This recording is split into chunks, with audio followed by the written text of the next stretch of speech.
வணக்கம் மக்களே! இன்னைக்கு நம்ம மார்க்கெட் இப்ப வரைக்கும் ஒரு பாசிட்டிவ் பெர்ஃபார்மன்ஸ போஸ்ட் பண்ணிட்டு இருக்கு. நேத்து எங்கெங்கெல்லாம் ஒரு நல்ல அடி ஏற்பட்டுதோ, அந்தந்த இடத்துலலாம் இன்னைக்கு நல்ல ஒரு ரெக்கவரும் பார்த்தீங்கன்னா, ஏற்பட்டுட்டு வந்துட்டு இருக்கு. சில இடத்துல ரெக்கவரி ஏற்படாமயும் வந்து இருந்துட்டு இருக்கு. ஆனா, இன்னைக்கு ஓவராலா நிஃப்டி 50 பார்க்கும்போது பாசிட்டிவா ட்ரேட் ஆயிட்டு இருக்கு. நிஃப்டி 50 மட்டும் இல்ல. நேத்தோட டேல அமெரிக்க மார்க்கெட்டும் ஒரு நல்ல பாசிட்டிவ் பெர்ஃபார்மன்ஸ வந்து குடுத்திருந்தது. அதோட எதிரொலி பார்த்தீங்கன்னா, இன்னைக்கு நம்ம மார்க்கெட்ல நல்லாவே ரிஃப்ளெக்ட் ஆயிருக்கு. பட் இப்போ வரைக்கும் மார்க்கெட் என்னதான் பாசிட்டிவ்ல போனாலும் கூட பெரிய ஒரு பெர்ஃபார்மன்ஸ் எல்லாம் இல்ல. ஒரு சைட்வேஸ் தான் இன்னைக்கு டேல நம்ம மார்க்கெட்ல ஏற்பட்டுட்டு இருக்கு. அத இங்க சார்ட் பார்க்கும்போது நமக்கு கிளீனா வந்து தெரியுது. மேலே ஏறுது, கீழ இறங்குது, மேலே ஏறுது, கீழ இறங்குதுன்னு போயிட்டு இருக்கு. இன்னும் சில நேரங்கள்ல ஒரு 1/2 மணி நேரத்துல நமக்கு தெரியும். ஆல்மோஸ்ட் ஒரு 2 மணி தாண்டுனதும் மார்க்கெட்டோட ட்ரெண்ட் என்னவா போக போகுது அப்படிங்கிறது நமக்கு ஓரளவு வந்து தெரிய வந்துரும். வெயிட் பண்ணி பார்ப்போம் என்ன நடக்குதுன்ட்டு. இன்னைக்கு வங்கி பங்குகள் பொறுத்தவரைக்கும் அந்த அளவுக்கு சிறப்பான பெர்ஃபார்மன்ஸ் இல்ல. 170 பாயிண்ட்ஸ் வரைக்கான இறக்கத்த டெலிவர் பண்ணிட்டு இருக்கு. அதுக்கு காரணம் ஆக்சிஸ் அண்ட் இந்த ஐசிஐசிஐ 2மே 1% மேலான ஒரு இறக்கத்த டெலிவர் பண்ணிட்டு இருக்கு. இன்னொரு பக்கம் ஹெச்டிஎஃப்சி பேங்க் பார்க்கும்போது ஒரு ஃப்ளாட்டான பாசிட்டிவ் பெர்ஃபார்மன்ஸை போஸ்ட் பண்ணிட்டு இருக்கு. பெரிய ஒரு சப்போர்ட் எல்லாம் வந்து கொடுக்கல பேங்க் நிஃப்டிக்கு. அதனால பேங்க் நிஃப்டியும் கொஞ்சம் திணறிட்டு தான் வந்திருக்கு. அதே சமயத்தில் ரிலையன்ஸ் பார்த்தீங்கன்னா இன்னைக்கு டேல கிட்டத்தட்ட 2.25% வரைக்கான ஒரு ஏற்றத்தை வந்து கொடுத்துருக்கு. நேற்று ஒரு 1% கிட்ட இறங்கியிருக்கும்னு நான் நினைக்கிறேன். ஆனால் கடந்த ஒரு 2 நாளாக பார்க்கும்போது கிட்டத்தட்ட எப்படியும் ஒரு 3லேருந்து ஒரு 5%க்குள்ள ஒரு சரிவு ரிலையன்ஸில் வந்து ஏற்பட்டிருக்கும்னு நான் நினைக்கிறேன். இப்போ ஓரளவு அதில் ரெக்கவரும் வந்து ஆயிருக்கு. ரூ. 1480 கிட்ட இருந்தது. இப்போ ரூ. 1380 கிட்ட பார்த்தீங்கன்னா ரிலையன்ஸ் வந்து ட்ரேட் ஆயிட்டு இருக்கு. ரிலையன்ஸ் இன்னைக்கு டேல மார்க்கெட்டுக்கு ஒரு நல்ல சப்போர்ட்டை கொடுத்துட்டு இருக்கு. அதே மாதிரி நேத்தோட டேல பெட்ரோநெட் எல்என்ஜி எல்லாம் போட்டு அடிச்சாங்க. இன்னைக்கு டேல பெட்ரோநெட் எல்என்ஜி பார்த்தீங்கன்னா கிட்டத்தட்ட ஒரு 2% வரைக்கான ஒரு ஏற்றத்தை கொடுத்துட்டு இருக்கு. எல்லாம் சரியாயிருச்சா? இனி கேஸ் தட்டுப்பாடெல்லாம் இருக்காம நல்லா தங்கு தடையின்றி கேஸ் எல்லாம் கிடைக்குமான்னு கேட்டா எதுவும் இல்ல. நேத்து என்ன நிலைமையில இருந்ததோ, அதே நிலைமை தான் இன்னைக்கும். ஆனாலும் கூட இன்னைக்கு இந்த பங்குகள் எல்லாம் ஒரு ரெக்கவர் வந்து போஸ்ட் பண்ணியிருக்கு. இவ்வளோதாங்க மார்க்கெட்டு. இன்னும் சில நாட்கள்ல இதே ஒரு நிலைமை நீடிச்சு இருந்தாலும் கூட, அப்போ மார்க்கெட் பார்த்தீங்கன்னா, வேற மாரியான ஒரு பெர்ஃபார்மன்ஸ குடுக்கும். மானங்கெட்ட மார்க்கெட் நம்ம மார்க்கெட்ல நல்ல ஒரு இறங்கியிருக்கு. நல்ல ஒரு ஆப்பர்ச்சுனிட்டி இருக்கும்போது, ஸோ தைரியமா முடிவு எடுக்கணும். அப்படி நம்ம முடிவு எடுத்தோம்னா, நாளடைவில அது நல்ல ஒரு பெர்ஃபார்மன்ஸ் ஏற்படுத்தி குடுக்கும். ஆனா, எல்லாத்துலயுமே ஏற்படுத்தி குடுக்கும் அப்படின்னு நம்ம சொல்ல முடியாது. கண்டிப்பா சறுக்கல்கள் இருக்கும். ஒரு 10 இடம் பார்க்குறோன்னா, ஒரு 2 இடம், ஒரு 3 இடம் வந்து மேபி சறுக்கலாம். பட் பாக்கி இருக்கக்கூடிய மற்ற இடங்கள் நமக்கு ஒரு நல்ல பெர்ஃபார்மன்ஸ கூட ஏற்படுத்தி குடுக்கும். இப்போ உதாரணத்துக்கு நேத்து பெட்ரோநெட் எல்என்ஜிய போட்டு அடிச்சாங்க. குஜராத் கேஸ சம்மந்தமே இல்லாம ஒரு 5% தூக்கி வச்சிருந்தாங்க. அதுக்கு இன்னைக்கு டேல பார்த்தீங்கன்னா, அதுக்கு பனிஷ்மென்ட் குடுத்துட்டாங்க. நேத்து உனக்கு தெரியாம தூக்கி வச்சுட்டோம். இன்னைக்கு நீ கீழ போப்பா ராசா அப்படின்ட்டு ஒரு 7% வரைக்கான ஒரு இறக்கத்த வந்து போஸ்ட் பண்ணிட்டு இருக்கு. நேத்தே இவன போட்டு அடிச்சு தான் வச்சிருக்கணும். ஆனா சம்மந்தமே இல்லாம ஒரு ரெக்கவர் நடந்தது. இன்னைக்கு டேல இத போட்டு பொளந்துட்டாங்க. பொளக்கட்டும். அதுதான் நமக்கும் வேணும். விரைவில் ஒரு நல்ல ஒரு ஆப்பர்ச்சுனிட்டி இந்த குஜராத் கேஸ் ஏற்படுத்தி குடுப்பான் அப்படின்னு தான் நான் வந்து எக்ஸ்பெக்ட் பண்ணிட்டு இருக்கேன். வெயிட் பண்ணி நம்ம பார்ப்போம். அதே மாரி நேத்து நண்பர்கள் சில ஸ்டாக்ஸ வந்து கமெண்ட் பண்ணாங்க. அதுல டிஎல்எஃப். டிஎல்எஃப் பார்த்தீங்கன்னா, நான் பார்த்துட்டு இருக்கேன். ஒரு பக்கம் டிஎல்எஃப், இன்னொரு பக்கம் லோத்தா. இது 2மே வந்து ஃபோக்கஸ்ல வச்சுட்டு வந்துட்டு இருக்கேன். என்ன ஒருன்னா, நம்ம இந்த இடிஎஃப் பக்கம் போலாமா? இல்ல இண்டிவிஜுவல் ஸ்டாக் பக்கம் போலாமா? அப்படிங்கிற ஒரு பிளானிங் எல்லாம் நம்ம பார்க்கணும். அதே மாரி இன்னும் அட்ராக்டிவான இடத்துக்கெல்லாம் இந்த பங்குகள் வரல. அதுக்கும் வர வரைக்கும் கொஞ்சம் வெயிட் பண்ணணும் அப்படிங்கிறது தான் என்னுடைய கருத்தா இருக்கு. அந்த இடத்துக்கு வந்ததுன்னா, அப்போ வந்து நம்ம அன்னைக்கு உட்காந்து பிளான்லாம் பண்ணிட்டு இருக்க முடியாது. இன்னைக்கே அதுக்கான பிளான்லாம் நம்ம பக்காவா வச்சுக்கணும். அதுதான் நான் யோசனை பண்ணிட்டு இருக்கேன். எல்லாம் யோசனை பண்ணி முடிச்சதுக்கப்புறம் இடிஎஃப் பிரிஃபர் பண்றேனா, இல்ல டைரக்ட்டா இந்த லோத்தா அண்ட் டிஎல்எஃப் வந்து பிரிஃபர் பண்றேனாங்கிற அப்டேட் உங்க கூட நான் ஷேர் பண்றேன்.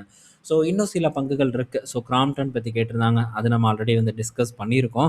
அதனால அத பற்றி நம்ம பெருசா பேச வேண்டாம். அதெல்லாம் பார்த்தீங்கன்னா, நம்ம ஒரு சான்ஸ் வந்து ஃபியூச்சர்ல ஏற்படும் அப்படின்னு நான் நெனச்சிட்டு இருக்கேன். ஏற்பட்டதுன்னா அத நம்ம பிடிப்பதற்கு ட்ரை பண்ணுவோம். அப்புறம் சில சின்ன சின்ன பங்குகள் கேட்டிருக்காங்க. அதுல நமக்கு பெருசா எந்த விதமான ஆப்பர்ச்சுனிட்டியும் வந்து இல்ல அப்படின்னு தான் நான் வந்து சொல்லுவேன். ஏன்னா, இப்ப இருக்கக்கூடிய சூழ்நிலையில நமக்கு அதெல்லாம் வந்து ரிஸ்க்கு. ஃபர்தரா வந்து போடுங்க பார்ப்போம் என்னென்ன இருக்குன்ட்டு. அதில ஏதாச்சும் கிடைச்சது அப்படின்னா, அது எல்லாத்தையும் வந்து லிஸ்ட் டவுன் பண்ணி, அப்படியே வந்து நம்ம ஒரு பெட்டர் லெவலுக்கு வந்து நம்ம வெயிட் பண்ணி, கரெக்ட்டா வந்து பிடிப்பதற்கு ட்ரை பண்ணுவோம். அதே மாரி ஜிஎன்எஃப்சி பத்தி கேட்டாங்க. நேத்தே டிஸ்கஸ் பண்ணணும்னு நெனச்சேன் மறந்துட்டேன். இந்த ஜிஎன்எஃப்சி நான் வாங்குனதுலேருந்து பார்த்தீங்கன்னா, ஒரு சரிவ வந்து குடுத்துருக்கு. நல்லாவே கரெக்ட் ஆயிருக்கு.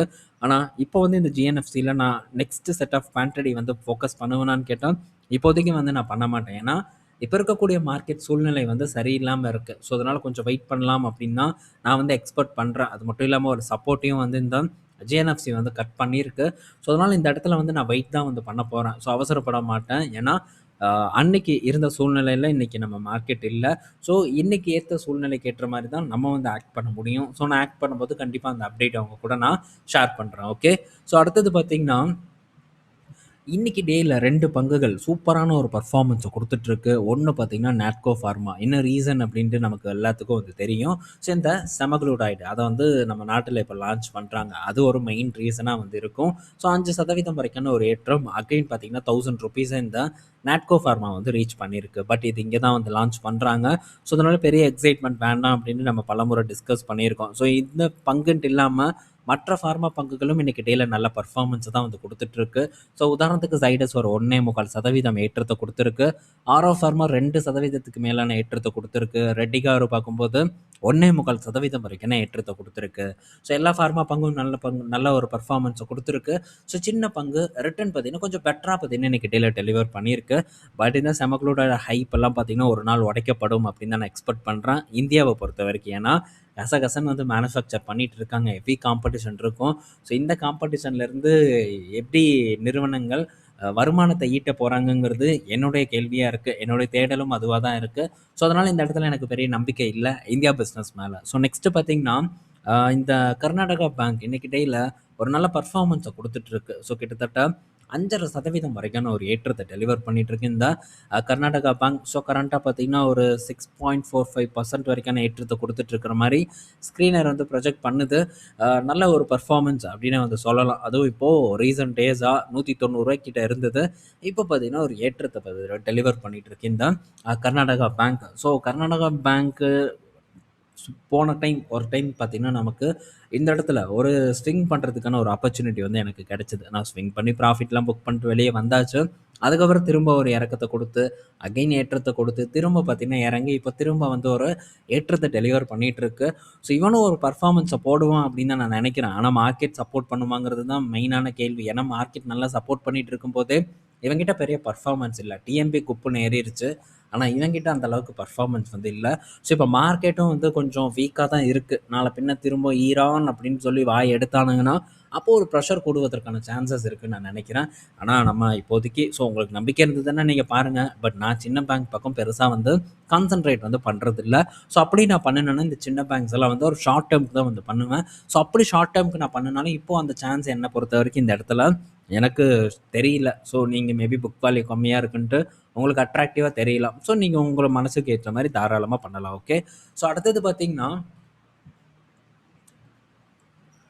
ஸோ இப்போது பிஎஸ்சி பார்த்தீங்கன்னா செபி கிட்ட இருந்து ஒரு அப்ரூவலை வாங்கியிருக்காங்க. எதுக்குன்னா சென்செக்ஸ் நெக்ஸ்ட் 30 இண்டெக்ஸ் எப்படி வந்து நிஃப்டி நெக்ஸ்ட் 50 இருக்கோ அந்த மாதிரி சென்செக்ஸ் நெக்ஸ்ட் 30 இண்டெக்ஸை எஃப்என்டோவில் வந்து கொண்டு வராங்க. எஃப்என்டோ கான்ட்ராக்ட்குள்ளே இது பிஎஸ்சியை பொறுத்த வரைக்கும் ஒரு நல்ல செய்தி. கசகசன்னு கொண்டு வராங்க. நேட்டாக எஃப்என்டோவில் நாங்கள் அவ்வளோ கண்ட்ரோல் பண்ண போகிறோம், கட்டுப்படுத்த போகிறோம், எஃப்என்டோ வால்யூமை குறைக்க போகிறோம் அப்படி இப்படின்ட்டு ஒரு பக்கம் பிட்ட போடுறது. ஸோ இன்னொரு பக்கம் புதுசாக வந்து ஒரு இண்டெக்ஸை எஃப்என்டோக்கு வந்து லான்ச் பண்ணுறது. அதுக்கப்புறம் வரியை தூக்கி போட்டு நாங்கள் கண்ட்ரோல் பண்ணுவோம் அப்படின்னு சொல்கிறத எந்த வகையில் வந்து ஏற்கிறது ஒன்றும் புரியல. பட் வந்து நம்மளாம் நம்மளை கண்ட்ரோல் பண்ணிக்கணும். ஸோ சிகரெட்டாக இருந்தாலும் சரி, சரக்காக இருந்தாலும் சரி, எதுவாக இருந்தாலும் சரி, விற்கிறதே விற்கத்தான் செய்வாங்க. விற்கிறவனை போய் நம்ம குறை சொல்ல முடியாது. ஸோ நம்மளை வந்து கண்ட்ரோல் பண்ணினா தான் நம்ம வந்து கரெக்டாக இருக்க முடியும். ஸோ ஆபத்தில் மாட்டாமல் இருக்க முடியும். அதை தான் வந்து இது நமக்கு படம் போட்டு வந்து காட்டுது. ஸோ கேர்ஃபுல்லாக இருங்க இந்த எஃப்என்டோவை பொறுத்த வரைக்கும். இப்போது மார்க்கெட் இறங்குது, ஈரான் இஷ்யூ பிரச்சனை இருக்குது, ஈரான் இஸ்ரேல் பிரச்சனை இருக்குது அப்படின்னு எல்லாம் தெரிஞ்சாலும் கூட இப்போ அடுத்த நாள் நம்ம மார்க்கெட் இறங்கும் அப்படின்ட்டு வீக்கெண்டில் பேசுனா அடுத்த நாள் வந்து புட் ஆப்ஷன் எடுக்கலாமான்னு கேட்குறாங்க. ஸோ இதெல்லாம் முன்னாடியே வந்து நம்ம எல்லாம் யோசித்து பண்ணக்கூடிய வேலை. எல்லாத்துக்கும் தெரிஞ்சதுக்கப்புறம் நீங்கள் போய் பண்ணுறதுல எந்த விதமான அர்த்தமும் இல்லை. ஸோ நம்ம அடுத்த நாள் போய் புட் ஆப்ஷன் வாங்கி சம்பாதிக்கவும் முடியாது. ஏன்னா மார்க்கெட் ஓப்பனிங்கு கேப் டவுனில் தானே இருக்கும். சரி நேற்று கேப் டவுன் ஆயிடுச்சு, மார்க்கெட் வீக்காக இருக்குது, ஈரான் இஷ்யூ பிரச்சனை போயிட்டுருக்கு அப்படின்னு தெரியுது. நேற்று வந்து நீங்கள் புட் ஆப்ஷன் எடுத்துகிட்டு நாளைக்கும் மார்க்கெட் சரியும் அப்படின்னு நீங்கள் நினச்சிங்கன்னா என்ன ஆகுறது? மார்க்கெட்டில் ஒரு ரிவர்சலை வந்து போட்டுருச்சு. இன்னைக்கு பாசிட்டிவ் பர்ஃபார்மன்ஸை கொடுத்துட்ருக்கு. ஸோ மாற்றுறதுக்கான வாய்ப்பு அதிகமாக இருக்குது. இந்த ஆப்ஷன் ட்ரேடிங் எல்லாம் நமக்கு சூட்டபிளே ஆகாது. ஸோ ஸ்டாக்லேயே பல பேரும் பார்த்திங்கன்னா திருகிட்டு இருக்காங்க. ஆப்ஷன் ட்ரேடிங் பக்கம் போவதெல்லாம் ரொம்பவே வந்து தேவையில்லாத வேலை. பணத்தெல்லாம் பிடுங்கிட்டு நம்மளை கிளம்புப்பா தம்பி அப்படின்ட்டு தாட்டி விட்டுருவாங்க. ஸோ ரொம்ப கேர்ஃபுல்லாக இருங்க. நெக்ஸ்ட்டு IndusInd பேங்கோட ட்ரெஷரி ஹெட் பார்த்தீங்கன்னா, பேங்க்க விட்டு வெளிய போறதா ஒரு அப்டேட் வந்து கிடைச்சிருக்கு. பட் இது ஒரு ரூமர் தான். இன்னும் பேங்க் கிட்ட இருந்து எந்த ஒரு கன்ஃபர்மேஷன் இல்ல. ஸோ அந்த ட்ரெஷரி ஹெட் கிட்ட இருந்து எந்த விதமான ஒரு கன்ஃபர்மேஷனும் இல்ல. பட் இந்த மாரியான ரூமர்ஸ் மேக்ஸிமம் டைம்ஸ் பார்த்தீங்கன்னா, உண்மையா தான் வந்து இருக்கும். ஸோ அவர் வெளிய போகட்டும்.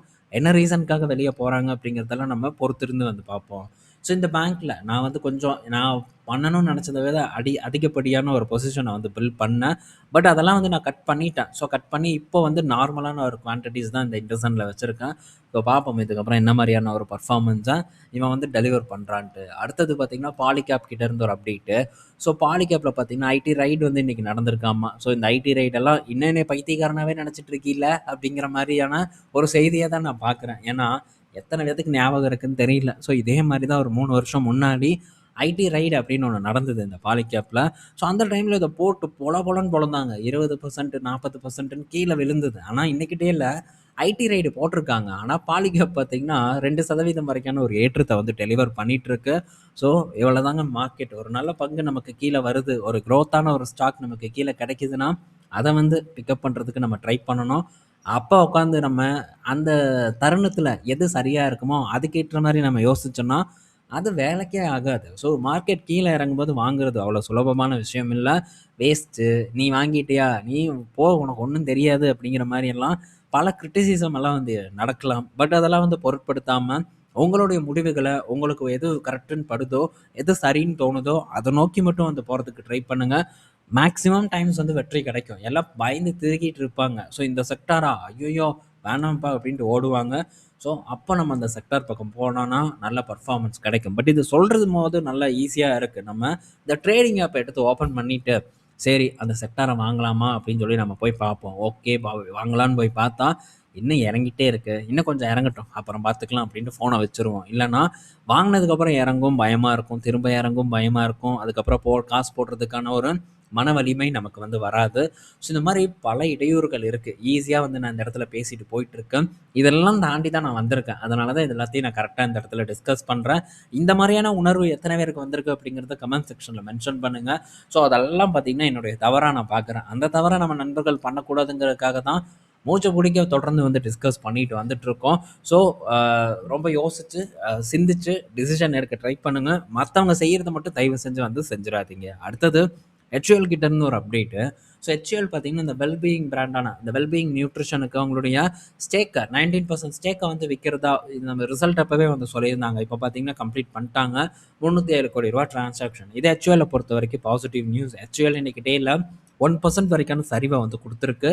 ஆனாலும் இன்னும் வந்து சரிவு அடையணும். ஸோ இன்னும் சரிவடைஞ்சா தான் ஒரு சான்ஸ் வந்து ஏற்படும். பார்ப்போம் சரிவடையுதா அப்படின்ட்டு. ஸோ இந்த வீடியோல நம்ம பல இன்ஃபர்மேஷன் பார்த்திருப்போம். பல பங்குகள் பற்றி டிஸ்கஸ் பண்ணியிருப்போம். பயனுள்ளதா இருக்கும்னு நான் நினைக்கிறேன். ஈவினிங் நம்ம இன்னொரு வீடியோல மீட் பண்ணுவோம். பாய் மக்களே!